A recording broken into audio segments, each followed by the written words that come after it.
তো আমি তোমাদের সঙ্গে একটা নুস্কা শেয়ার করব, যেটা হচ্ছে আমার শাশুড়ি মার টিপস। সত্যি খুবই উপকারীও। তোমরা ঘরে বানিয়ে বাচ্চাদেরকে খাওয়ালে ওদের কাশির থেকে একটু রেহাই পাবে, কারণ এখন ওয়েদার খারাপের জন্য কাশি বাচ্চাদেরকে প্রায় হচ্ছে। তো সবার প্রথমে দেখতে পাচ্ছ আমি নিয়ে নিচ্ছি তালমিশ্রি। তালমিশ্রিটার নাম হচ্ছে দুলালের তালমিশ্রি। এটা খুব ভালো একটা কোয়ালিটির তালমিশ্রি হয়। তার সঙ্গে নিয়ে নিচ্ছি আমি 2টো তেজপাতা। তার সঙ্গে আমি নিয়ে নিয়েছি একটা জ্যেষ্ঠ মধুর কাঠ, যেটা সব জায়গায় অ্যাভেলেবেল পাওয়া যাবে।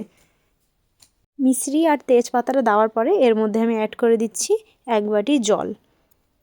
1 বাটি জলটা দিয়ে দেওয়ার পরে এরপর আমি যে জ্যেষ্ঠ মধুটাকে ওটাকে হালকা শিল নোড়াতে থেঁতো করে নিতে হবে। থেঁতোটা করে দিলে খুব তাড়াতাড়ি সেদ্ধর সঙ্গে মিক্সড হয়ে যায়।